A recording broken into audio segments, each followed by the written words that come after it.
Institute. Stand up. Listen, via one individual having a conversation with me. God bless you to everybody here. And they wanted me to keep the message. So I'm going to do that. I'm going to do that for them. I'm going to keep the message on target.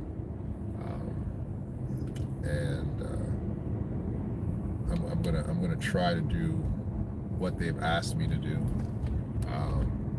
I really love those brothers in Dimona and all of the Hebrew Israelites, all of the black Jews in Israel. We know the plight of the black Jew in Israel, the plight of the black man everywhere, even the black Palestinian, but tonight I'm talking about the black Jew. The plight of the black Jew is a serious thing. And when we talk about what's taking place in Israel right now, we have to do it under the context and the lens of what is going on with the black Jew. I'm gonna say it really specifically. I gotta clean my glass a little bit. All right. Oh gosh, I don't think that even helped. Let me do something else. Shoot, I made that thing worse. Ugh. Yeah, I'm blurry now. The black Jew has been under fire in Israel. Man, that thing foggy now. He's been under fire in Israel. I ain't gonna let myself be foggy. Hold on a second. The black Jew been under fire in Israel. I say it again. I'll do my best Umar Johnson. The black Jew been under fire in Israel. There I am. And this situation that's going on right now hasn't changed a thing for them.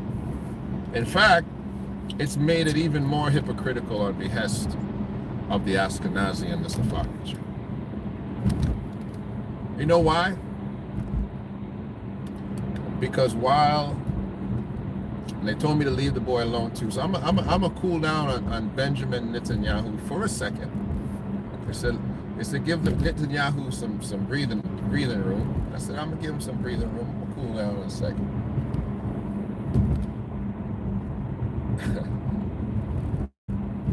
They said when they make the call for the black Jew who is an Israeli citizen, yet whose parents or relatives who are the black Jew Dimona saints who do not have their full status, yet still those men and women will answer the call. Imagine you got to go to war for a country that still has yet to recognize your fathers or your mothers, your aunties as full citizens, though they raised you there, due to their so-called scrutiny of what it means to be an Israeli. It's a very interesting conundrum, and it's nothing that should be overlooked. We get caught up in a lot of the things that are taking place under the colonized European diaspora of issues. And we don't always see things from the perspective of those who come from the melanated persuasions that we speak to and live from. And for example, the greatest genocide happening right now is not happening in Gaza. It's not happening in the West Bank. It's happening still in Congo, the DR, Congo DR. Not the Dominican Republic, but Congo DR. That's still the greatest genocide that's taking place right now. It's still happening, but it's in Africa, so nobody's talking about it, right? So what's happening now is that certain things that we're seeing over in Israel, that ain't everybody's fight. I'm gonna say it like that. That ain't everybody's fight. I'm gonna go even further. Hamas knows who not to bomb. Hamas knows who's not to bomb. They ain't blowing up Dimona. They know who not to bother. Because they know who the fight is with. They know whose fight it is. And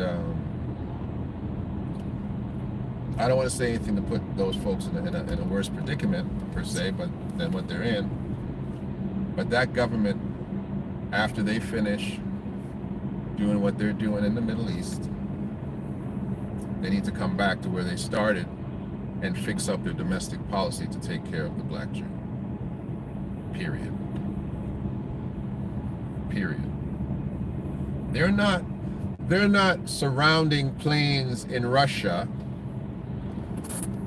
trying to accost black Jews who've landed in Russia trying to escape Hamas. They're not doing that. You see what's happening in Russia?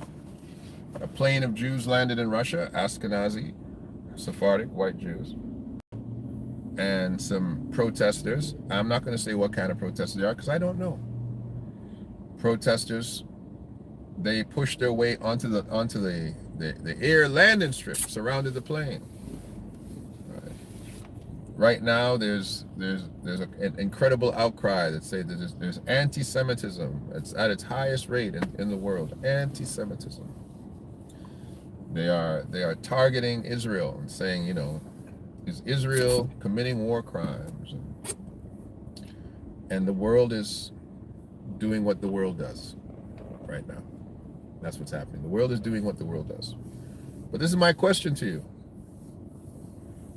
Will a new Zion arise out of it? Will a new Zion arise out of it? You know,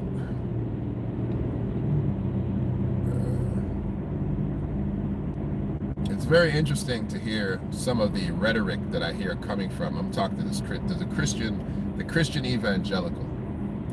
I was listening to some Christian evangelicals today at CBN. Christian Broadcasting Network, I think you guys were, and they were articulating the modus operandi of Hamas, and what the brother said, white man, I shouldn't call him that, but the white man said, listen, they are what do you say, an Islamic occult group, that's what he called them, I believe. And he says, this is what they do.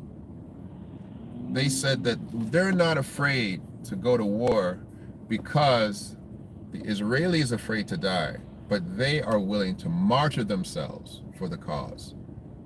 And he shook his head at how horrifying that sentence was in the mouths, in his opinion, the mouths of Hamas. The hilarious oxymoron of what he said was that is the basis of what Christianity was founded on. Christianity was founded on the conceptualization of a martyred Christ, right? A martyred Savior. And then apostles who decided that they would martyr themselves too. They're martyrs. Early Christianity was about martyrdom. Martyrdom, for those who don't know what that word means, it means allowing yourself to be killed for your cause. Christianity's basis is martyrdom, a dying Savior on a cross. And it's so it's interesting to hear a Christian identify that martyrdom is something that is so horrific to them, when the basis of Christianity is martyrdom. Nobody talks about blood more than us. Nobody writes more songs about the blood more than us. And so it's very interesting to hear these evangelicals who have, you know, they're one-sided all the way, but then their one side does not see the side that looks melanated.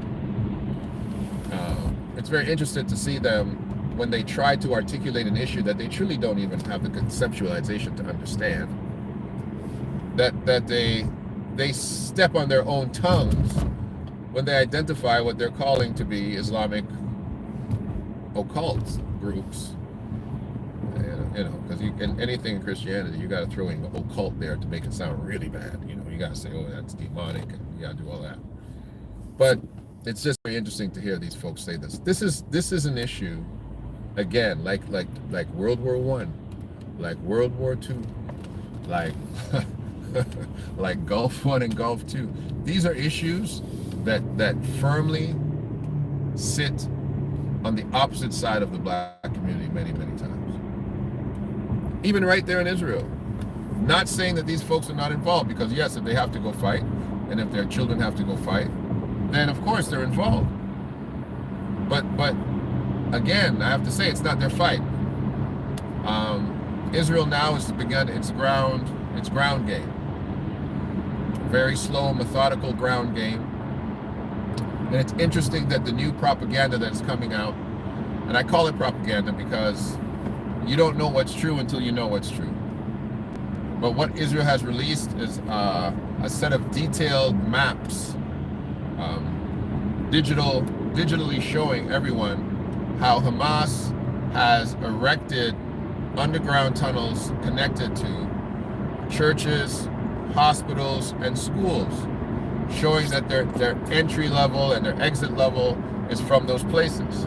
Western media has got on its high horse talking about, oh yes, Hamas regularly, this is the term you're going to hear over and over again. I'm going to tell you why you're going to hear it. I don't know what that smell is. It smells like gas.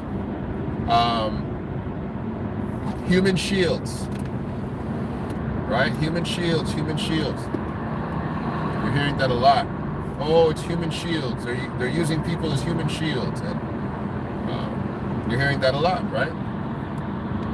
And so that now the conversation can turn to why it is okay, of course, to go in there and tear down infrastructures of hospitals and churches and all these kind of things that, again, people are definitely hiding in, and people are seeking shelter in. But again, that does not fit the narrative of a clean sweep of Gaza. Gaza has to be wiped clean by the perspective of the Israelis. They're trying to wipe it clean. This is very clear by what the generals are saying and what the instructions are being given. They're saying very clearly, you're going to wipe it clean. Nothing's going to be there. You can't be there, and we suggest you leave. You can come back sometime in the future and all these kind of things. But it's a very interesting level of propaganda, even after we were told that Hamas bombed their own hospital. But now we're being told that Israel has found that there's all these Hamas bases that are connected to hospitals and whatnot. And that, of course, they're not bombing hospitals. And of course, they give you 2 hours notice. And of course, they drop 1 million flyers on you to make sure you're leaving the area and all these kind of things. And this, like I said before, this is war. And it's one heck of a move to tell the enemy where you're going to bomb them and not to be there. That's what the stupidest move in the world. If you're going to bomb a place, bomb it. I don't know. But they say no. We tell them that we're going to bomb the place so that they can leave. Okay, that's fantastic warfare. I don't know how you're going to win that situation. But that's what they do. That's the methodology of what they do. Let me see who's here. I believe the real people of God should be revealed. This is what this is about. This is what this is about. And there's prophecy to this. There's but it doesn't require prophecy to show it to the layman. It doesn't require prophecy to show it to the layman. I and many people like myself are living testimonies to the fact that we are a product of colonization, yet we know our history. We know where we come from, we know our people, we know our origins, we know where we should go when it comes time to go back. We know these things. And it's going to be impossible for individuals to be imposters of our lineage. No, it's going to be hard for somebody to do what the Dutch South African did and go into Ghana and go into Nigeria and say, hey, we are from here originally. It's going to be difficult to do that. It's going to be difficult to tell a black man he's indigenous, and some of y'all have been hoodwinked into that. But it's really hard to tell a black man he's indigenous to North America. It's hard. Some of y'all have been trying to get away with that nonsense for a while. We are not indigenous to North America. We're not even indigenous to South America. And there's definitely different peoples of color all over the world. The Australian is not an African, but he's black. But we know where the Africans came from. To try to claim Afro-indigenousness to North and South America disenfranchises you from the horrors of the Middle Passage. And I say it again. If you claim that black people are from North America and South America, it allows for the narrative that white people have that says, not that many slaves were taken. There was only about 1 million slaves taken. When we know that number is 100 times more.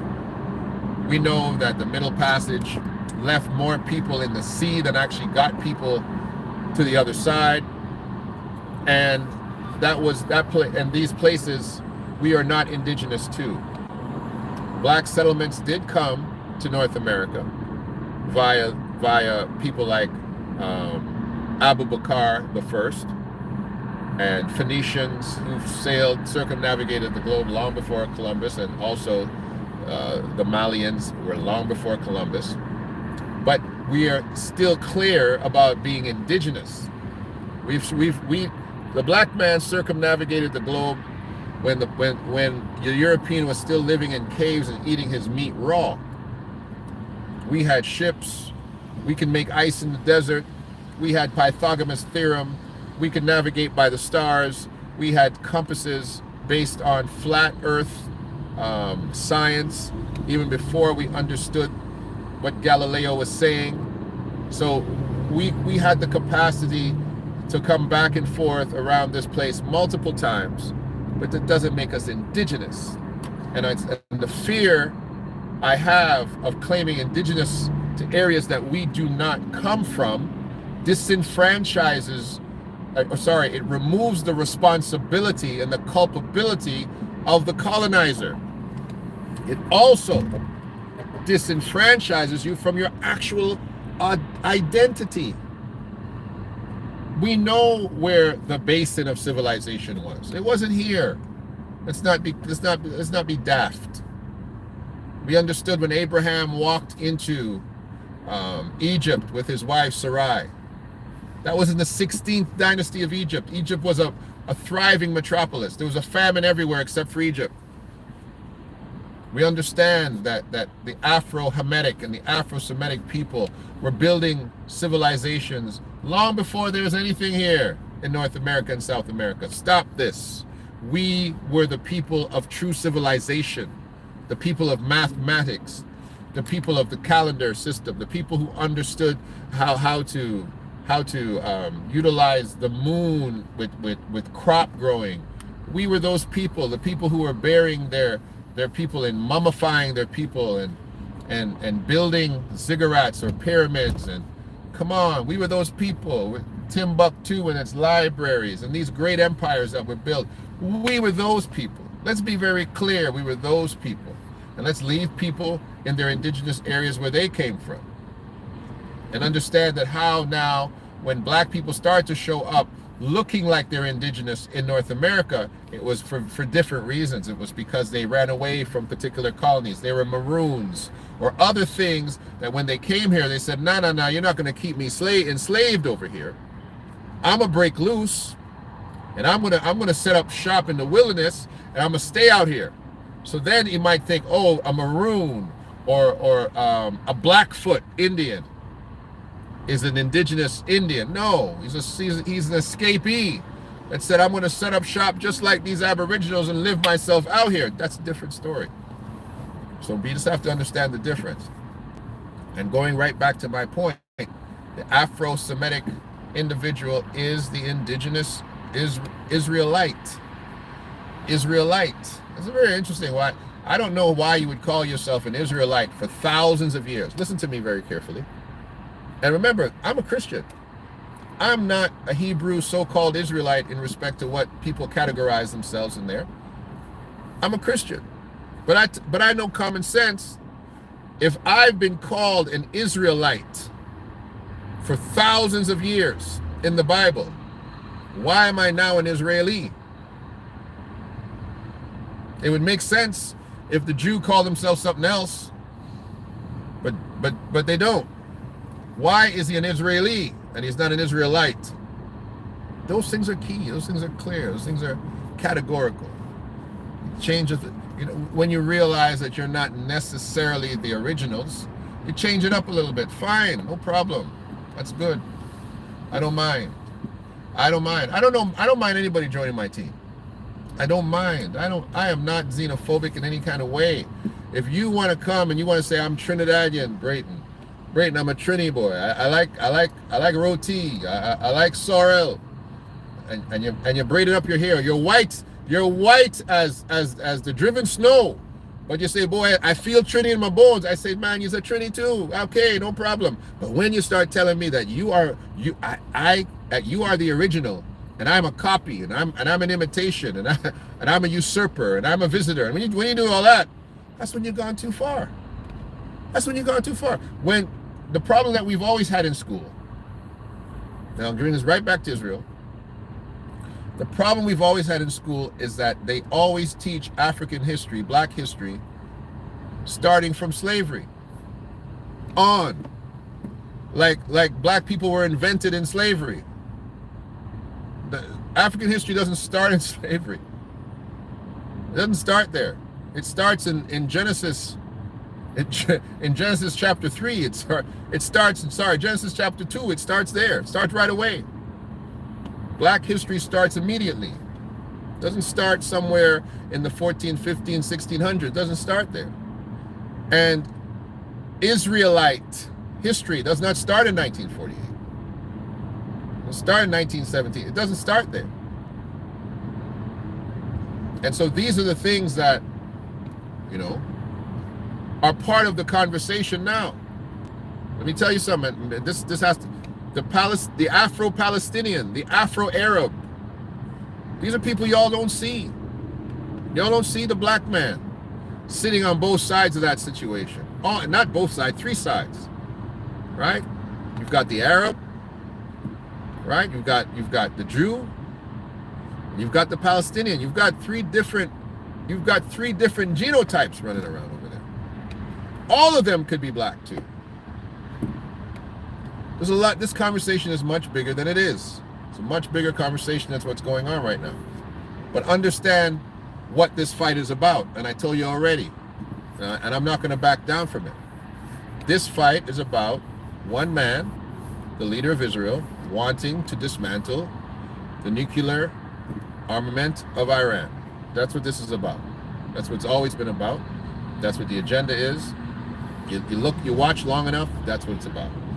Why is the West being dragged into it? Because the West is nostalgically connected to Israel in a way that some of these leaders don't even understand, right? Some of these, when I talk about leaders, I'm not talking about politicians, I'm talking about societal leaders. You are nostalgically connected to Israel. That has been manufactured and done on purpose. Purpose number one, because it has been an agenda to recreate the white man as an original Jew. That has been an agenda, to recreate the white man as being the original Jew. Not to disenfranchise white people who are Jews. Not to tell the white man currently that is Jewish that he is not a Jew. I'm saying the plan was to establish that the only face that would be recognized as Jewish would be a European one. And that's an agenda. It's a very strong agenda. And it's still pervasive now. Okay, so these things have to be discussed. You got to talk about it. You got to say what it is. You got to analyze it. You got to look at it. And this is why titles are important, and what you allow people to call you is important. This is why what I've received recently is the narrative or the wording should be Black Jew, because what has been done recently is that the white Ashkenazi, the white Jewish American, is saying Hebrew Israelite and using it as a negative term, when black Jew is just black Jew. The black Jew is a black Jew, period. Whether he's from Ethiopia, whether he's from Chicago, whether he's from Nigeria, a black Jew is a black Jew, period.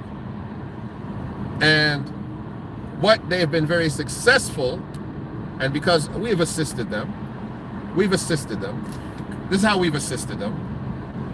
If I assist you by being exact, saying, well, I'm a Hebrew, and you say, well, I'm an Israeli, but you don't identify the Hebrew because you're trying to make a distinction between you and me. I've assisted you in your distinction because of my accuracy, right? So now I'm not going to do that. I'm not going to help you no more. I'm just going to say I'm a Jew. Aren't you a Jew? Good. I'm a Jew. I'm a black Jew. Good. Treat me properly. That's it. Period. And I agree with that. That's something I received very recently. I don't know how many are on the same bandwagon as that particular sentiment that was given to me, but I like it. I like it a lot. And there is coming a new Zion. And for those who don't like it, for those who think that this channel or this person speaking on behest of the Shiloh Institute, that's what I'm speaking on behest of, and I'm telling you right now, right, just throwing that in there, I will always be speaking on behalf of the Shiloh Institute. And if you wish something called the Shiloh Institute to be something other than what comes out of my mouth, find another name for it. Anyway, but we are in an important place in history, because coming to the forefront is the prophetic rising up of a people who God has been waiting for. Period. He's been waiting for them. He's been waiting for them to rise up. And he's waiting for them to rise up for a particular reason, according to the Christian. And I have a different, I might have a different take on it than the Jew of antiquity and the historical antiquitous Jew, the black Jew. I might have a different take than you have. I don't know. My take's a little different. My take comes from Revelations chapter 7. My take says the 144,000 that go through and deal with the end times. I believe those individuals are the authentic tribes of the original Hebrew Israelite of antiquity. That's what the Bible says. And of the tribe of so-and-so, I counted such and such. And of the tribe of so-and-so, I counted such and such. Read it for yourself in Revelations chapter 7. Start at verse 9. Read it for yourself. It easily could have said, those that call themselves Jews, the Lord accounted such and such. It doesn't say that. It went very ethnic. It spoke to the tribes. And let me tell you something. And God bless those who represent the Mosaic law and want the law and want to identify themselves with the law of Moses, and regardless of their ethnicity, regardless of their creeds, regardless of where their origins began, whether it be Czechoslovakia, Poland, Australia, Germany, God bless them. But when the Bible is talking about the tribes, when it's talking about the tribes, it's going deeper than your ideological beliefs. It's going into the DNA of the matter. And so, my opinion, I have to say it categorically, as a scholar of the Bible, I was a student, and now I can speak as a scholar. I can speak as an individual who knows what I'm speaking about. And for those who don't think so, try me. Revelation 7. Read it for yourself. Starting in verse 9, is the call of God to raise up the indigenous Afro-Semitic in his tribes, the Israelites in his tribes, except for the tribe of Dan, which is not included in there. for various reasons. Go back and take a look for yourself. But the ethnic people of the book and of the land must come to the forefront and will be who God uses in the end times. That's Bible. That's not Del Brereton. That's Bible. And if God was calling the Ashkenazi who was sitting in the tents of Levi, it would say that, because it says that terminology in other places. If he was speaking to not the tribe of Shem, but the tribe of Japheth, calling themselves Israel, it would say that. It would say that. So therefore, let's not be too quick to look past what is happening. There is a calling going on right now. There is a rising up. Zion is coming forth. Zion is coming forth. And there's two things going on right now in the Middle East. One of them, I'm going to quiet my mouth a little bit because I've told you what's happening right now. I've already told you what's happening. Okay? Babylon is being pulled to the forefront. Iran is Babylon. You know that, right? That ancient city, that ancient people, that ancient ground. It's being pulled to the forefront. It's being called out. And Babylon will fight. That fight is coming. It must come. It's been called many names since then. It's been called Persia. It's been called the Persian, the Medes.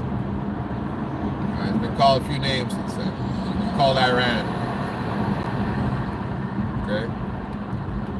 But Babylon is coming to fight. They've been called out to fight. That fight will happen. Anyways, let me hear what y'all got to say. You guys have no idea what's about to happen. God is going to restore the true people and religion. Shalom, everybody. One man says, God isn't real, bro. Where's a photo? Okay. Enlightened dummy. Okay, that's I think that's right. Blambrock myself, I don't believe it's all what fault? It's all something's fault. I don't know. You're gonna have to explain that a little bit better, brother. I'm not understanding what you're saying there. So we have a few commentaries in there talking about, and this conversation has gone on for a very long time. Where people say God is going to restore the black Jew to his land and the black Jew to his homeland, and the black it's not the black Jew alone. It's the black Israelite. Let's be clear. Revelation 7. Just go take a look for yourself. Start at verse 9. Start at verse 9. Verse 9 actually, from verse 9 on, it's actually not talking about it's not talking about the tribes. I want you to start at verse 9 because that's the Christian version on. But before verse 9 is actually the identification of the tribes. I wanted you to start in verse 9 so you could see the end, right? Because verse 9 says, and there was a multitude that no man could number, of all nations, kindreds, and tongues, who had made their robes white in the blood of the Lamb.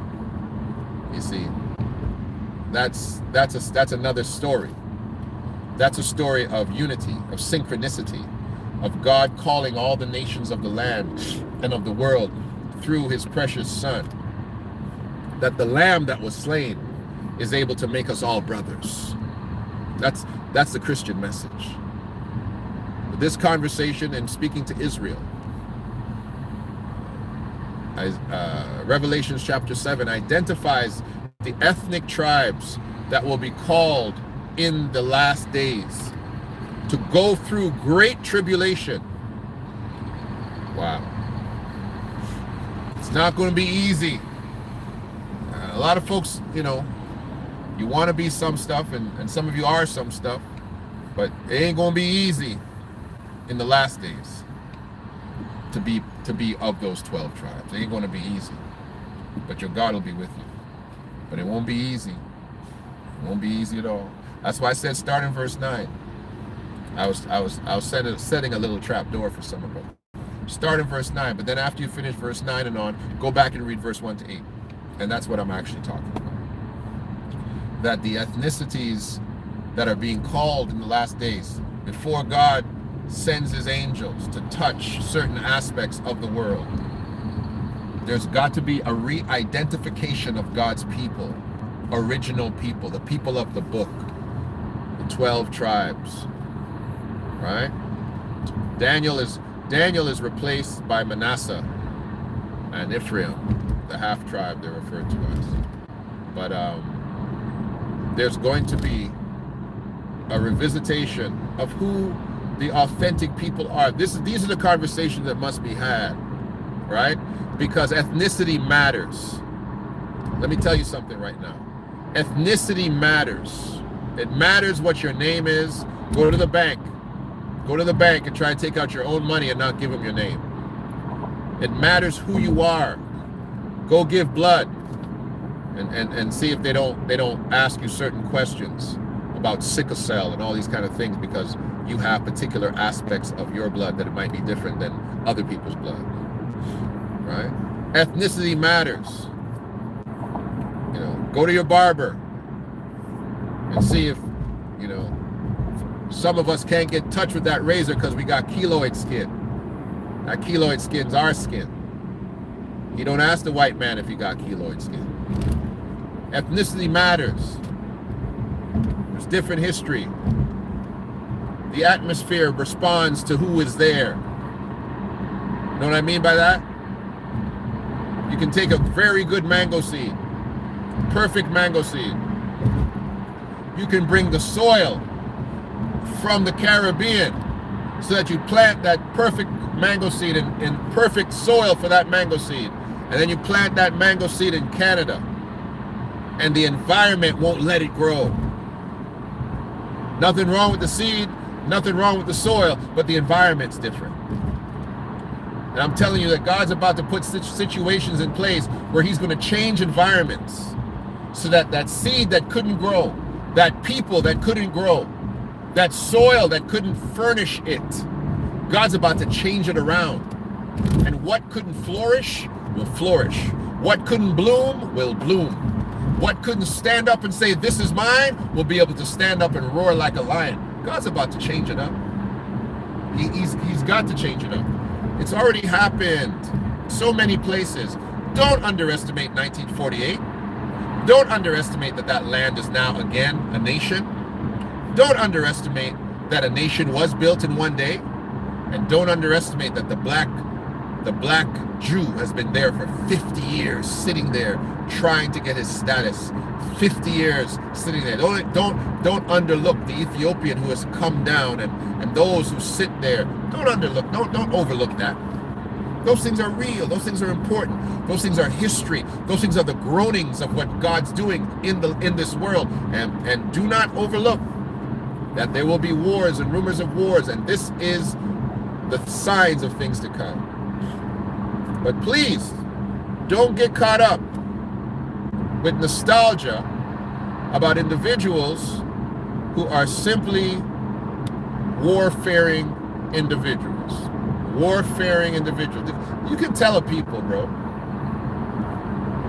There are people who have been warfaring from the very beginning.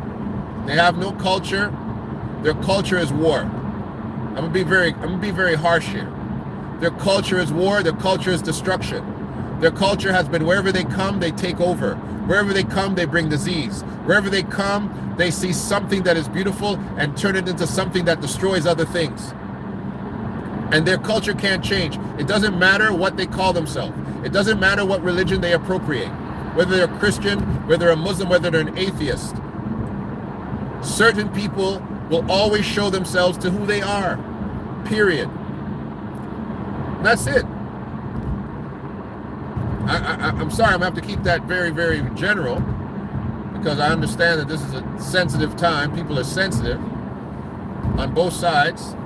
But I've said some things in the past that y'all should know. I don't pull words. The greatest terrorist on the planet is the greatest terrorist nation on the planet is the United States of America. They are the greatest. They are the biggest terrorists in the world. Period. So if they're a terrorist, I can't say the rest because I'm trying to be nice. They told me to be nice. Brereton, be nice. But listen, it's hard to be nice. It's hard to be nice and tell the truth. Right? They didn't learn terrorism all by themselves. They were taught terrorism by Great Britain. Great Britain didn't learn terrorism all by themselves. They were wrestling with terrorism with France and Germany and all of the other European nations that are terrorists. Not all of you, some of you. Terrorists. If you're a colonizer, if you're a Belgian, you've come from terrorism. And sometimes your terrorism turned on yourselves with Nazis, Germany, and Auschwitz. Yeah, you turned your terrorism on other individuals who looked like you, but identified something that was older and more precious than you. When they picked up that Afro-Semitic religion, you turned them into an enemy. You turned your own brother into an enemy when he picked up a black man's book and said, I identify with this Moses. I identify with this God that brought these people out of Africa and allowed them to cross over the Jordan. Yeah, when you identify with us, you became an enemy to your own brother. I can't tell you the truth because the truth will make you mad. So let me be quiet. I'm just going to be quiet. I'm going to be quiet. I can't tell you the truth. You don't want me to tell the truth because I don't want to make my brothers uncomfortable. But let me tell you something. This is a time where a lot of people are going to become uncomfortable. There's going to be some uncomfortable people. And the truth is uncomfortable. Okay? And sometimes God will use a dragon to do the work of a lamb. Woo! You know, one of the hardest sentences in the antiquity of the Old Testament is when God called King Nebuchadnezzar his servant. Very interesting. God called Nebuchadnezzar a pagan who worshipped himself, who oppressed his people. God called him a servant because he had a purpose for him. So sometimes, let me tell you something, God can use a dragon to do the work of a lamb. Listen, so you got to let some of these guys do their thing. It's their time. It's their moment to rise up. And then when they're finished their work, God knows what to do with them. I've said too much. I've said too much, and I'm going to keep my peace. I'm going to be quiet. This is the Shiloh Institute, and it comes from my mouth to your ears, and it shall always come from my mouth to your ears. And if you don't like it, if you need Shiloh to mean something else, change the name of your organization and call it something else. That's a public service. That's a little public service that I'm offering right there. This station and this channel does not exist for the purposes of money. It doesn't exist for the purposes of grandizement of me, and it does not exist to carry the agenda of a regime that doesn't authenticate the truth. I can't say it any better than that. I'm not carrying anybody's water here. Not carrying water. If you want to take people on trips to Israel and convince people of certain things, please go right ahead and do that. My job is to take you on a trip to the truth, to history, to accuracy, to debate, and to find out who we are. Right? You see my shirt? Discovering our people's ethnicities. It's dope. Discovering our people's ethnicity. That's all I'm doing, ladies and gentlemen. Okay? I didn't start this thing for money, and unfortunately, y'all don't have enough money to make me shut up. But I do have the compassion for my brothers, and that'll make me shut up. I'll shut up for compassion's sake before I shut up for any other reason. Okay? So we have a long way to go with this war in Israel. It's not a war in Israel no more. It's a Middle East. The Middle East is on fire. America is dropping bombs in Syria. America said that the Syrians were attacking American posts. So America has come to fight. Iran is coming to fight. Syria is come to fight because they're throwing bombs out there. There's a lot of things happening right now, and there's going to be a lot of changes. But don't forget who you are. That's all I'm going to say. Don't forget who you are. And the word of God is stronger than any bomb. I'm gonna tell you that right now. So I'm gonna be careful. I'm gonna be careful. I'm gonna try to keep it exact and specific and say what I'm supposed to say and do what I'm supposed to do. But at the end of the day, when all this is said and done, oh, Demona, God's going to put you in the place that you're supposed to be. Jesus said it like this. He says, you don't take a candle and put it under a bed sheet or a bushel. You don't hide it. There's certain things that must come to pass. And there's one thing about black people, boy. We can suffer. Oof. Lord Jesus, we can suffer. We can suffer. I don't know why you built us like this, God. We can suffer. We can sit there for 50 years and suffer and suffer and suffer and suffer and suffer and suffer and suffer and suffer. But you know something? You can't get rid of us. Our sufferation just makes us stronger. It makes us bolder. It makes us more inspirational. It makes us more the legitimate article. My God. We are the plant that can grow in a desert without water, without love, without nurture, because we're desert plants. That's why. So we've been built for it. And those young men and women and the older men and women now who are down there, and they're built for this. They're going to weather all these storms. Like I said, Hamas knows who to bomb. They ain't bombing them. So I'm going to shut my mouth. The brother who called me and had the great conversation with, thank you, I respect you so much. I hope I did what you told me to do. He said to me, Del, I'm not calling you to silence you. I just want to be clear. I'm not going to silence you. You know? And the truth of the matter is, if those brothers really needed me to just take it easy because, you know, they're in it. You know, I'm over here in Canada. They're in it. And they needed me to cool down for a little bit just because they felt they were in danger and stuff, I would be quiet. Because like I said, compassion compels me, right? But he said, I'm not calling you to silence you. I'm just calling you to talk to you. And he talked to me. And so we talked about some things, and I'm hoping I articulate them in a certain way. He told me to leave. He said, leave Mr. Netanyahu alone for now. I said, okay, I'm going to leave him alone for now. I'm going to leave him alone. And let him do what he's called to do. Let him do what he's called to do. I'm not going to say one word left or right about him right now, but I'll let him do what he's called to do. And y'all let me do what I'm called to do. This is Del K. Brereton. This is the Shiloh Institute. And this is the real spiel. And I'm going to talk to you very, very soon. Okay? God bless you guys, man. God bless you. God bless you. God bless you. God bless you. And I'm taking... any criticism, any correction, man, I'll take it all, because I'm not infallible, right? I'm just a little boy from Trinidad and Tobago that God put this in my mouth, put it in my mind, and I'm here talking to y'all. So God bless you, and we'll talk very, very soon. But if it's not the truth, I don't know what it is. Talk to you soon.